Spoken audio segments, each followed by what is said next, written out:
आइए आज हम लोग स्टडी करेंगे क्वेश्चन नंबर 9 फिजिक्स में। कह रहा है चित्र में दर्शाए नेटवर्क की प्रत्येक शाखा में प्रवाहित धारा ज्ञात कीजिए।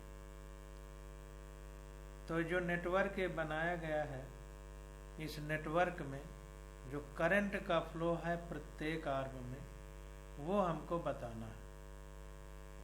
तो यहाँ पर देखते हैं, यहाँ पर देखिए 10 वोल्ट की बैटरी लगी हुई है और यहाँ पे 10, 5, 10, 5, 5, 10 ये इतने ओम के रेजिस्टेंस लगे हुए। तो यहाँ पर जिस प्रकार से हम लोग किरचॉफ का पॉस रूल लगाते थे या लूप रूल लगाते थे, उसी का उपयोग करके हम इसमें जो है प्रत्येक आर्म में धारा को कैलकुलेट करेंगे। तो यहाँ पर देखिए कह रहा है कि किरचॉफ का प्रथम नियम या लूप नियम। तो किरचॉफ का नियम क्या कहता है? किरचॉफ का नियम कहता है प्रथम नियम कि कोई एक बिंदु अगर मान लिया जाए जिसको हम जंक्शन पॉइंट बोलते हैं, तो उसमें जितनी करंट आती है उतनी ही करंट निकल करके वहां से जाती है। तो यहाँ पर देखिए कह रहा है कि किरचॉफ का प्रथम नियम या लूप नियम, तो sigma V equal to sigma IR। देखिए ये प्रथम नियम नहीं है, यहाँ पर थोड़ा सा मिस्टेक है, ये द्वितीय नियम है।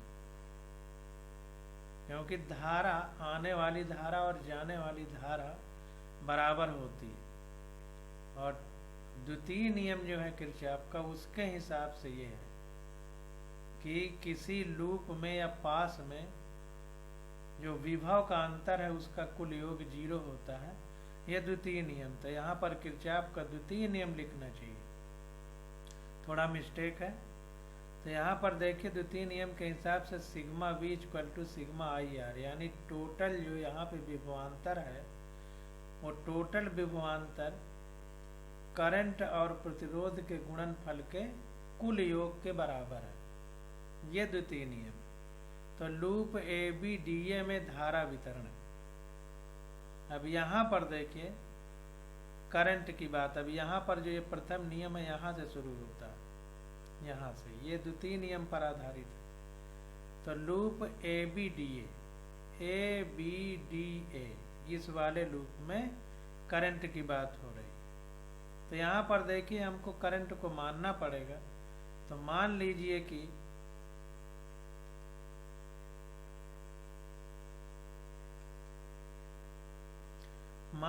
कि यहाँ पर करंट यहां से निकल करके I1 जा रही है, I1 करंट, यहां भी I1 होगी। अब यहां पर बटेगी। अब देखिए इसमें लिखा नहीं किसको I2 माना है। तो यहां पर देखिए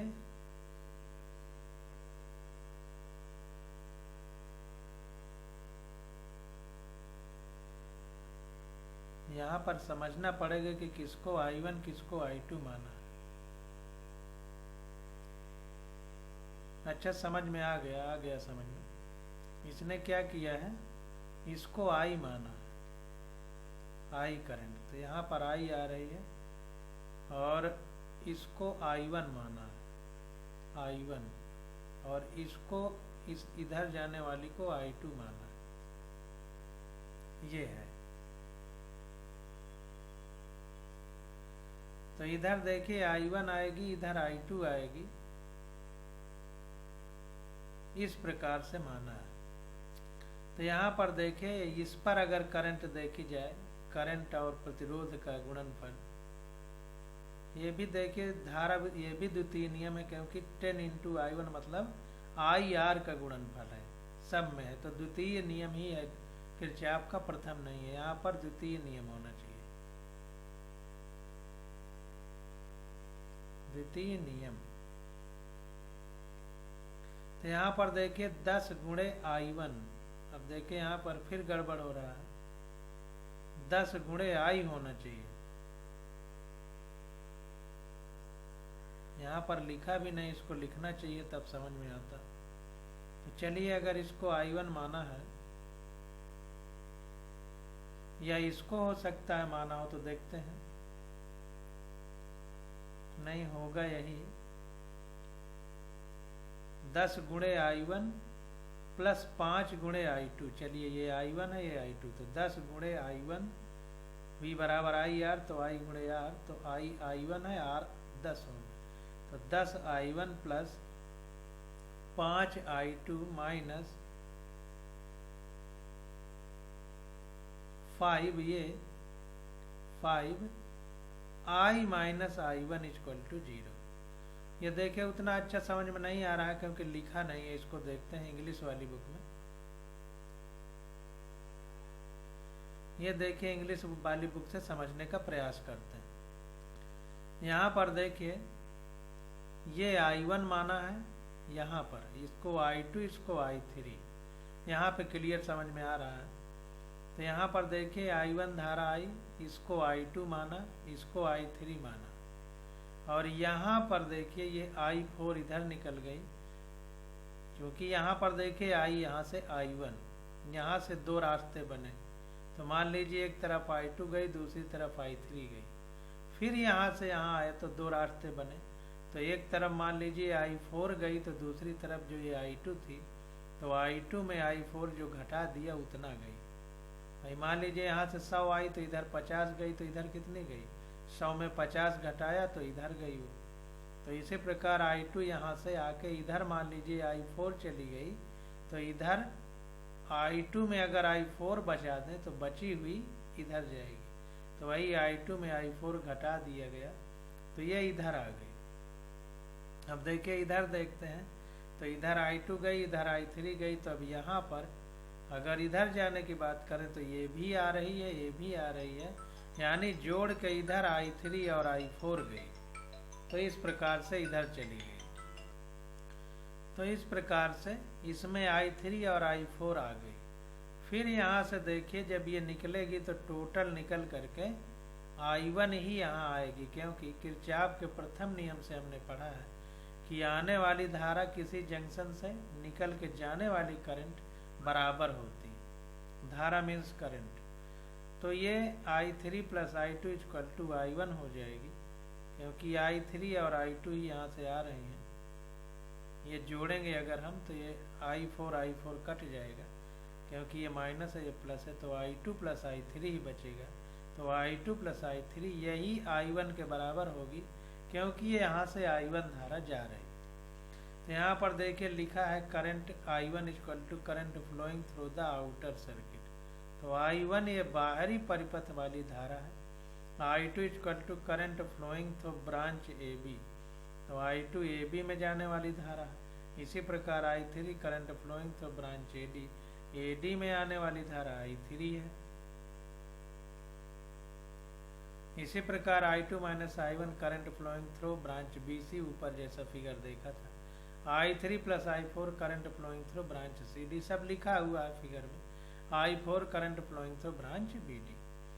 ये सब हो गया हमारा। अब देखिए हमको इसको सॉल्व करना है। तो for the close circuit ABDA potential is 0, that is, हमने पढ़ा है किरचॉफ के द्वितीय नियम से कि कुल विभवांतर जो है 0 रहेगा, तो टोटल 0 होगा। तो अब देखिए उसी प्रकार से हम लोग करते हैं। तो यहाँ पर देखिए ABDA जो सर्किट है उसकी बात हो रही है, ABDA पे। तो यहाँ पर देखिए I1 थी, यहाँ पर I2 थी, तो इसको देखते हैं। तो 10 I2 plus 5 I4,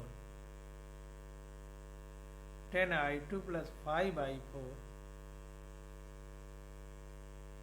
ABDA 10 I2।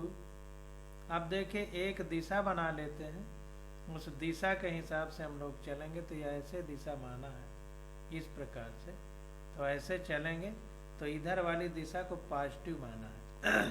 तो अब हम इधर को चल रहे हैं, तीर भी इधर को, यहाँ से पैर चलना शुरू किया, ऐसे आएंगे। तो ये देखिए चलने की दिशा में तीर है, तो 10 I2 हो जाएगा। फिर ये चलने की दिशा में है, तो 5 I4 हो जाएगा, 5 ये इंटू I4। अब देखिए इधर चल रहे हैं लेकिन ये तीर इधर को है, हम चल इधर को रहेंगे। ये देखिए हम ऐसे चल रहे हैं, तीर इधर को है तो माइनस लगेगा, माइनस 5i3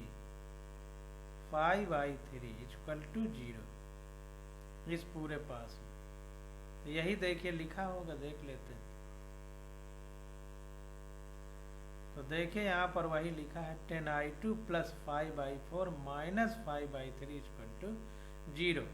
इसी को सिंपल किया तो 5 से भाग दे दिया तो 2i2 plus i4 minus i3 equal to 0, divide कर दिया 5 से। तो ये i3 equal to 2i2 plus i4 equal to, मतलब ये पहला इक्वेशन हमारा तैयार हो गया। For the close circuit BCDB potential is 0। BCDB में देख लेते हैं, BCDB ये वाला BCDB। अब इधर चलने को अगर हम पॉजिटिव लेते हैं तो इसको देख लेते हैं कैसे हम लोग लिखेंगे। तो मान लीजिए इधर चलने को ऐसे हम लोग पॉजिटिव लेंगे, तो देखिए इधर को चल रहे हैं, तीर भी इधर को लगा है, तो पॉजिटिव में रहेगा 5i2 माइनस i4, इतनी ही करंट इधर आ रही है, i2 माइनस i4, और ये इसका रेजिस्टेंस। फिर इसमें आते हैं तो देखिए इधर से जब इधर आए तो चल इधर को रहे, तीर इधर को लगा है तो माइनस लगेगा, और 10 ओम का रेजिस्टेंस है तो 10i3 प्लस i4 हो जाएगा, ये हो गया। अब इधर से जब हम इधर को चले तो यहाँ पर भी देखिए चल इधर को रहे हैं और तीर इधर को लगा है, तो उल्टा है तो माइनस हो जाएगा, तो माइनस i4 करंट है और 5 ओम का रेजिस्टेंस है, तो 5i4 इक्वल टू 0। इस तरह लिखते हैं, यही चीज लिखी होगी। अब ध्यान दीजिए, अगर हम इस तीर को उल्टा कर दें इस प्रकार से तो फिर ये हमारा नेगेटिव आएगा लिखने पे, क्योंकि हम चलेंगे इधर, तीर इधर को लगा है तो यहाँ माइनस हो जाएगा, ये पूरे चिन्ह बदल जाएंगे, तो ये माइनस हो जाएगा, ये प्लस हो जाएगा, फिर ये प्लस हो जाएगा, फिर यहाँ पर वैसे ही 0 हो जाएगा, केवल चिन्ह बदलेंगे। तो आप किसी भी तरफ मान सकते हैं, कोई इसमें गड़बड़ी नहीं है। तो देखते हैं इसको, लिखा होगा, तो ये देखिए लिखा है 5i2 minus i4 minus 10i3 plus i4 minus 5i4 equal to 0। तो जो हमने लिखा वही यहाँ पर लिखा हुआ हमको मिल गया। अब इसको सिंपल करेंगे, इसको तोड़ देंगे भीतर अंदर जो ब्रैकेट में लिखा है, तो 5i2 plus 5i4 minus 10i3 minus 10i4 minus 5i4, तो i4 वाले कट जुड़ जाएंगे, माइनस माइनस है और ये घट जाएगा, तो 15 में 5 गया, 10i4 बचेगा, 10i4 बचेगा। ये देखे थोड़ा गलत लिखा है, 5 10 15, माइनस का 15 और प्लस का 5, तो यहाँ 10 होना चाहिए, ये 10 होगा, गलत लिख गया है। ये नहीं गलत लिखा है, देखिए यहाँ पे चिन्ह निगेटिव होना चाहिए, ये गलत लिख गया है, यहाँ पर निगेटिव होना चाहिए जब हम ये ब्रैकेट खोलेंगे, तो यहाँ पे मिस्टेक है। तो 10 5 15 5 20 20i4 होगा यहाँ पर, और ये i2 एक ही है तो 5i2 माइनस i3 हमारा 10 है तो माइनस 10i3, इसको और 5 का भाग देंगे, डिवाइड कर देंगे 5 से, तो i2 equal to 2i3 plus 4i4 4 हो जाएगा। तो ये दूसरा इक्वेशन हमको मिल गया। अब for the close circuit ABCFEA, अब पूरा ले लेगा एक साथ, ABFEA, ABCFEA, ये पूरा ले लेगा, तो इसके लिए 0 वोल्टेज हम लिखेंगे। तो इसको देख लेते हैं, तो अगर इसके बारे में हमको लिखना हो तो कैसे लिखेंगे, तो सेम जैसे लिखा था उसी प्रकार से इसको भी लिख देंगे। तो एक तरफ से चलेंगे और लिखते चले चलेंगे। तो इसको देखते हैं, तो मान लीजिए, देखिए अगर मान लीजिए हम ऐसे चले, इस प्रकार से चले, तो यहाँ से शुरुआत करते हैं चलना, इस जगह से। तो देखिए ये वोल्टेज है V equal to I R है होता है, और ये डायरेक्ट V ही लिखा है, तो इसको लिख देंगे। और देखिए चल इधर को रहे हैं, निगेटिव टर्मिनल हमको पहले, जब ऐसे चलेंगे तो निगेटिव टर्मिनल पहले मिलेगा, हम इसको निगेटिव 10 लिखते हैं, तो -10 हो गया। अब इधर को चल रहे हैं और ये भी तीर इधर को लगा है, तो पॉजिटिव का चिन्ह लगाएंगे, प्लस 10 I1 माना है तो I1 हो जाएगा। अब इधर से चले फिर इधर को चले, ये तीर भी इधर को ही चल रहा है, तो फिर पॉजिटिव लगेगा 10I2। फिर इधर को चले, तीर में भी इधर ही चल रहे हैं, तो फिर प्लस लगेगा 5I2 माइनस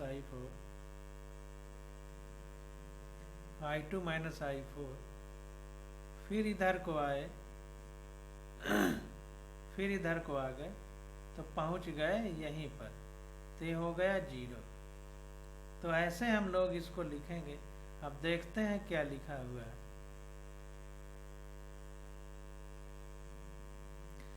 तो यहाँ पर देखिए उसी तरह लिखा है जैसे हमने बताया, -10I plus 10I1 plus 10I2 plus 5I2 minus I4 equal to 0। तो इसको सिंपल किया तो 10 हो गया इक्वल टू, ये मतलब इधर ले आए, इस 10 को इधर ले आए, तो ये इधर हो गया, बाकी सब इधर रहेगा। तो ये 10I1 और ये 10I2 और ये इसको ब्रैकेट खोलेंगे तो 5I2, तो 10 और 5 15I2 प्लस ये 10I1 माइनस ये अंदर गुणा होगा तो 5I4 इक्वल टू, ये 10 इधर चला जाएगा तो पॉजिटिव होगा। इसमें फिर 5 का डिवाइड करेंगे तो ये इधर लिख देंगे, तो ये इधर लिख दिया, तो 5 का डिवाइड होगा तो 2 बचेगा 2।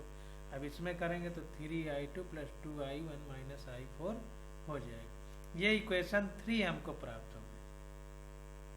अब from equation first and second we obtain, तो पहले और दूसरे समीकरण को अगर हम देखें तो पहला ये है, दूसरा ये है, इनको अगर आपस में मिलाएंगे तो मिला करके क्या मिलेगा उसको देखते हैं। तो अगर इसको घटाएंगे तो ये जोड़ेंगे तो ये I4 और ये 4I4 है, तो ये जुड़ जाएगा। इसको आपको करके देखना है। तो जब किया पहले और दूसरे थे तो I3 equal to 2I3 plus I4 4I4 plus I4 हो जाएगा। ये जब जोड़ेंगे इन दोनों को करके देख लीजिए, ये दोनों समीकरण आपके पास है, इनको जोड़ लीजिए।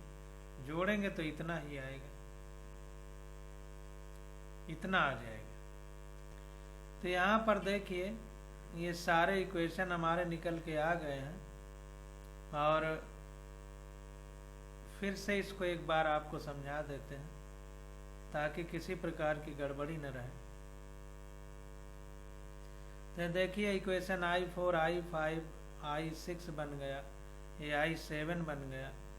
अब यहाँ पर देखते हैं हम कि ये putting equation 4 and 5 in equation 7 we obtain, तो 4 5वें समीकरण से putting equation 4 and 5 in equation 7, ये 7वां जो इक्वेशन है इसमें चौथे और 5वें को रखना है, तो हमको आगे क्या प्राप्त हो।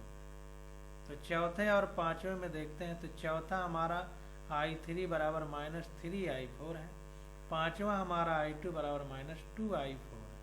तो इसको उठा के यहाँ रख देते हैं, तो 5I2 बराबर -2I4 है प्लस I3 बराबर -3I4 है। ऊपर हमने देखा है चौथे और 5वें समीकरण, तो ये बराबर हो गया 2। इसको सॉल्व किया तो ये आ गया, सॉल्व करने पे I4 बराबर -2/7 एम्पियर। अब ये I4 आ गया तो इक्वेशन 4 रिड्यूसेस, तो इक्वेशन 4 देखते हैं चौथा।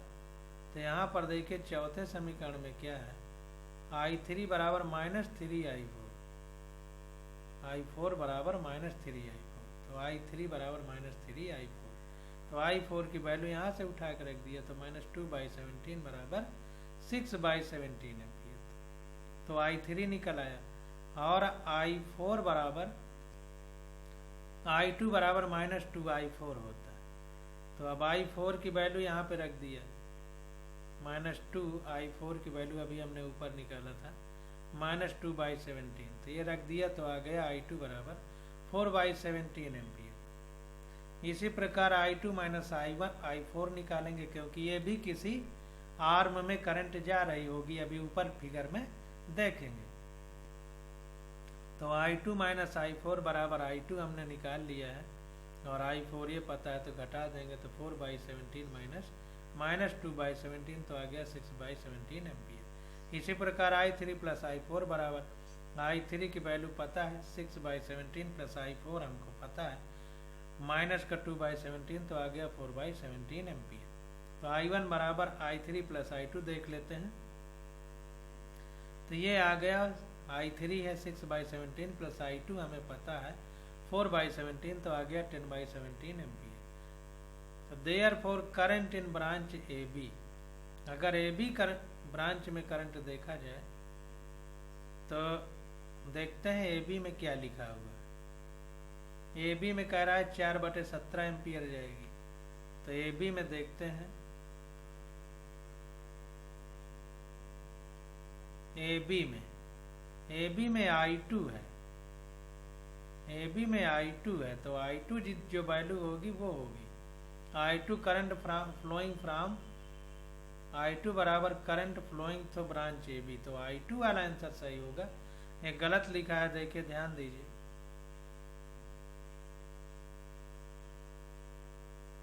तो ए बी में i2 करंट जाएगी, तो i2 बराबर आया है 4/17 एम्पियर, तो ठीक है i2 बराबर 4/17 एम्पियर, ये हमारा सही हो जाएगा।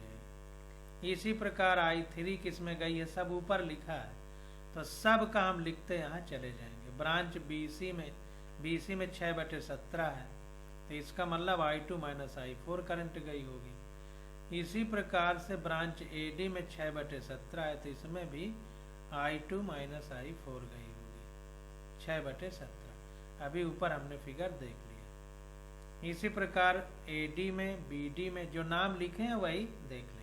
तो टोटल करंट, अब टोटल जोड़ लेंगे तो आ गया 10/17, तो टोटल करंट कितनी जाएगी 10/17 एम्पियर। तो इस प्रकार से हम लोग क्वेश्चन करते हैं, और बिना किसी मिस्टेक के हम लोगों ने किया है। अब क्वेश्चन नंबर 10 देखते हैं। यहाँ देखिए क्वेश्चन नंबर 9 में हिंदी वाली में भी नीचे बड़ा अच्छा दिया है ये फिगर बना करके, तो इससे भी हम लोग कर सकते हैं, कोई दिक्कत नहीं। सेम वही चीज इसमें भी दी गई होगी। अब क्वेश्चन नंबर 10 देखते हैं। कह रहा है किसी मीटर सेतु यानी मीटर ब्रिज में जब प्रतिरोधक यस बराबर 12.5 ओम हो तो संतुलन बिंदु सिरे ए से 39.5 सेंटीमीटर की लंबाई पर प्राप्त होता है। तो ये जो कह रहा है किसी मीटर सेतु में जब प्रतिरोधक यस बराबर 12.5 ओम हो, प्रतिरोध यानी रेजिस्टेंस, मीटर सेतु ब्रिज में, तो यह मीटर ब्रिज दिया गया है, यह मीटर ब्रिज है। तो कह रहा है कि जब एस बराबर 12.5 ओम है, कोई रेजिस्टेंस है जो 12 ओम है, 12.5 ओम है, ये देखिए वाई बराबर होगा, क्योंकि यहाँ पर लिखा है रजिस्टर प्रतिरोध वाई बराबर 12.5 ओम। ये यस गलत लिखा है, हिंदी वाली बुक में मिस्टेक ज़्यादा है, इसलिए बहुत समझना पड़ता है। तो ये वाई बराबर इतना दिया है, कह रहा है सिरे ए से 39.5 सेंटीमीटर की लंबाई पर प्राप्त होता है बैलेंस पॉइंट, संतुलन बिंदु। तो बैलेंस पॉइंट हमको एल बराबर 39.5 सेंटीमीटर पर प्राप्त होता है। हमने आपको बताया था कि ये गैल्वेनोमीटर है, जिसको अमीटर भी बोलते हैं, जो करंट नापता है। और ये करंट नापेगा तो जाहिर सी बात है कि इसमें एक तार है, तो इसको हम छुआते हैं, यहाँ पर मीटर लगा रहता है। आप देखे होंगे बिजली वाला जो काम करते हैं वो उनके पास रहता है, तो उसमें सुई चलती रहती है, तो उसको छुआते जाते हैं तो बताता है कि कहाँ पर कितने एम्पियर करंट होगी। तो जब 0 में होगा, मतलब कोई रीडिंग नहीं देगा, तो हम बोलेंगे संतुलन बिंदु है, यानी बैलेंस पॉइंट। तो बता रहा है कि 39.5 सेंटीमीटर पर हमें बैलेंस पॉइंट प्राप्त होता है ए सिरे से, यहाँ से। इधर से हम छुआते चले गए, यहाँ पे छुआए तो हमको ये गैल्वेनोमीटर की रीडिंग 0 हो गई, यानी धारा इसमें नहीं बह रही, करंट नहीं आ रही। तो ये पॉइंट मान लेंगे ए। कह रहा है यक्स का प्रतिरोध ज्ञात कीजिए। इसका प्रतिरोध ज्ञात करना है, इसका तो बता ही दिया, जिसको ये 12.5 ओम लिखा। कह रहा है कि व्हीट स्टोन सेतु या मीटर सेतु में प्रतिरोधकों के संयोजन के लिए मोटी कापर की पत्तियां क्यों प्रयोग में लाते हैं। तो जो मीटर ब्रिज है या व्हीट स्टोन ब्रिज है, तो इसमें मोटी मोटी कापर की प्लेट क्यों लगाई जाती है, पत्ती क्यों लगाई जाती है, ये भी हमको बताना है। तो यहाँ पर देखते हैं, कह रहा है बिंदु ए से संतुलन बिंदु आई बराबर 39.5 सेंटीमीटर पर प्राप्त हुआ। यहाँ से मान लीजिए ये पॉइंट यहाँ पे मान रहे हैं, तो मान लीजिए यल दूरी पर प्राप्त हुआ। और मीटर सेतु नाम ही है उसका मीटर सेतु, यानी मीटर लंबाई, मीटर ब्रिज। तो 1 मीटर इसकी लंबाई होगी और 1 मीटर में 100 सेंटीमीटर होता है। तो पूरा अगर 100 सेंटीमीटर है और ये इतना यल है, तो इतना कितना होगा, 100 में से यल को घटा देंगे, तो ये 100 माइनस एल लिख दिया। तो ये लंबाई 39.5 सेंटीमीटर है, जिसको यल माना गया है।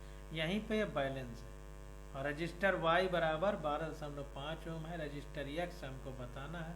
तो संतुलित व्हीट स्टोन सेतु के शर्तानुसार, तो व्हीट स्टोन ब्रिज जब बैलेंस होता है तो क्या हम लोग शर्त पढ़े थे, तो ये भुजा अपान ये भुजा बराबर ये भुजा अपान ये भुजा, यही हम लोगों ने पढ़ा था।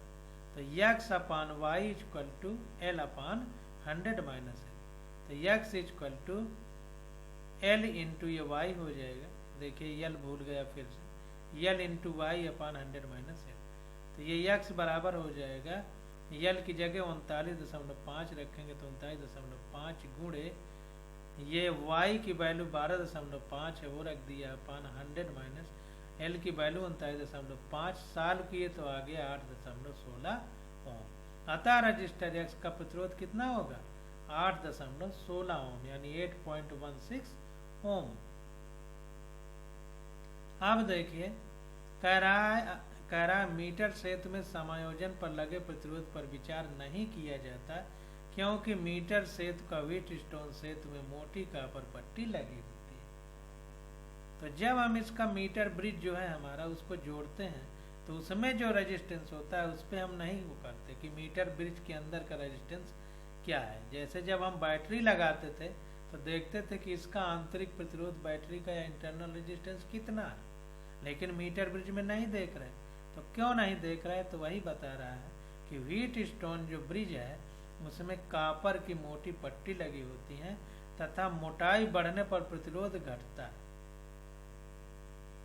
R बराबर रो एल अपान ए होता है, R equal to rho L upon A होता है, यानी R इनवर्सली प्रोपोर्शनल है ए के, यानी अगर मोटाई बढ़ा देंगे तो प्रतिरोध घट जाएगा। तो वही बात यहाँ पर कह रहा है कि मोटाई बढ़ने पर प्रतिरोध घटता है, अतः मोटी कापर पट्टी से समायोजन का प्रतिरोध न्यूनतम हो जाता है। तो मोटी अगर हम कापर प्लेट ले लेंगे तो जो संतुलन का जो रेजिस्टेंस है वो कम हो जाता है, जिससे हमारा और अच्छा कैलकुलेशन के बाद रिजल्ट आता है। कह रहा है यदि y x व y एक दूसरे के स्थान पर बदल दिए जाएं तो संतुलन लंबाई भी बदल जाएगी, अतः परिवर्तन संतुलन लंबाई फिर जैसे यल माइनस 100 माइनस 39.5 की है तो 60.5 सेंटीमीटर हो जाएगी। अगर हम इसको उल्टा नापेंगे इधर से, तो इधर से तो जैसे 100 माइनस यल किए तो यल हमारा 39.5 है, तो 39.5 अगर इसमें घटाएंगे 100 में तो जो आएगा वो फिर संतुलन बिंदु हो जाएगा। ये कह रहा है ना कि x तथा y को अंतर बदल करने पर यानी एक्सचेंज करने पर उपरोक्त सेतु का बैलेंस पॉइंट ज्ञात कीजिए, तो बदल जाएगा, उल्टा हो जाएगा, तो 100 में जो घटाएंगे वो फिर यल होगा। अब अगला पूछ रहा है कि यदि सेतु के संतुलन की अवस्था में गैल्वेनोमीटर और सेल को अंतर बदल कर दिया जाए तब क्या गैल्वेनोमीटर कोई धारा दर्शाएगा। यानी जब बैलेंस ब्रिज है व्हीट स्टोन ब्रिज, तब अगर गैल्वेनोमीटर और ये सेल को बदल दिया जाए, यहाँ पे ये लगा दिया जाए सेल और यहाँ पे गैल्वेनोमीटर लगा दिया जाए, तब क्या होगा? तो इसको देखते हैं। कोई परिवर्तन नहीं होगा क्योंकि बैलेंस ब्रिज है, वोल्टेज 0 है। तो यदि गैल्वेनोमीटर तथा सेल बदल दिए जाएं तब संतुलन बिंदु प्राप्त नहीं होता है तथा गैल्वेनोमीटर में कोई विचलन नहीं होता है। तो ध्यान दीजिए कि अगर हम इनको बदल देंगे तो वो बैटरी यहाँ लग जाएगी, तो जाहिर सी बात है कि बैटरी के दोनों तरफ यहाँ और यहाँ पर वोल्टेज बराबर हो जाएगा। तो ये गैल्वेनोमीटर हमारा रीडिंग नहीं देगा यहाँ वाला, क्योंकि वोल्टेज बराबर होगा तो करंट का फ्लो नहीं हो पाएगा, क्योंकि बैलेंस ब्रिज है ना। तो वही कह रहा है कि यदि गैल्वेनोमीटर तथा सेल बदल दिए जाएं तब संतुलन बिंदु प्राप्त नहीं होता है तथा गैल्वेनोमीटर में कोई विचलन नहीं होता है। अगर बदल देंगे तो यहाँ बैटरी लगा देंगे तो रेजिस्टेंस, ये व्हीटस्टोन ब्रिज जो बन रहा था, तो गैल्वेनोमीटर की जगह बैटरी हो गई है, यहाँ पे गैल्वेनोमीटर। तो इसको कैसे, चारों रेजिस्टेंस सिस्टम से सेट ही नहीं हो पाएंगे। तो जब सेट नहीं हो पाएंगे तो गैल्वेनोमीटर हमारा कोई रीडिंग नहीं देगा, क्योंकि यहाँ पर ये बैटरी लगी है, तो ऐसे ऐसे करंट का कुछ सिस्टम बनेगा, यहाँ पे नहीं आएगी, तो इसलिए रीडिंग नहीं देगा। तो इस प्रकार से 10वां क्वेश्चन हम लोगों ने कर लिया। अब आ जाता है 11 नंबर क्वेश्चन। तो इसकी स्टडी हम लोग अगले लेक्चर में करेंगे। आज बस यहीं तक।